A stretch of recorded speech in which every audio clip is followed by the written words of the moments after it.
Добрый вечер, друзья! Итак, самые значимые моменты в спорте за последние 24 часа. Ингушские спортсмены завоевали 2 золотые, 1 серебряную и 1 бронзовую медали на международном чемпионате Казахстана по джиу-джитсу Казахстан International Jiu-Jitsu Championship Астана. Братья Ахмед и Магомед Тангиевы показали выдающийся результат, завоевав золотые медали в весовых категориях до 28 и 25 килограммов среди обладателей белых поясов. Ахмед Хулагов стал серебряным призером чемпионата в весовой категории до 69 килограммов среди взрослых ГИ на синих поясах. Кроме того, Магомед Амин Муталиев завоевал бронзовую медаль в весовой категории до 36 килограммов среди детей в ГИ с белыми поясами. Ингушский спортсмен Мухаммад Даурбеков завоевал золотую медаль на всероссийских соревнованиях по грэпплингу и грэпплингу ГИ в честь мастера спорта Романа Николаевича Гаврикова. Мухаммад выступал в весовой категории до 77 килограммов в направлении ноу-ги. В соревнованиях приняли участие 790 спортсменов из 27 регионов страны. Турнир проходил в эти выходные в Рязани в спорткомплексе «Арена Атрон».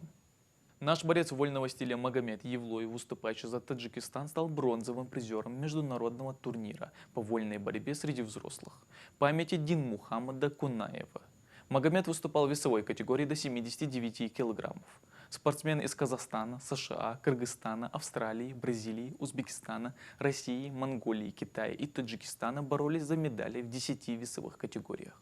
Соревнования проходили накануне в казахстанском городе Тарас. В физкультурно-оздоровительном комплексе села Сагапши Ингушетии прошел открытый турнир по боксу, посвященный поддержке специальной военной операции. Это событие собрало около 120 спортсменов из различных уголков республики, включая юношей из села Ачулуки, Псидаха, Зязика-Вюрта, а также городов Сунжи, Карбулака и Малгобека. В завершении турнира победители и призеры были награждены грамотами и медалями, что стало достойным финалом этого спортивного события. Ингушский футболист Исламбек Дасхоев переведен в молодежную команду футбольного клуба «Сочи». Крайний защитник Академии сочинцев будет выступать в молодежной футбольной лиге. В прошедшем сезоне игрок в составе «Сочи 2007» стал победителем ЮФЛ Юг-1.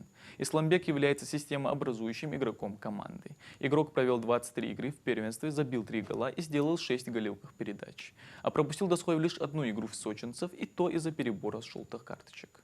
Игрок 7 раз включался в символические сборные по итогам тура. А до перехода в Сочи выступал за республиканскую спортивную школу «Ангушт». Отмечу также, что по ходу сезона Исламбек привлекался к тренировкам с молодежной командой сочинцев. Это были все спортивные новости на сегодня. Спасибо за внимание.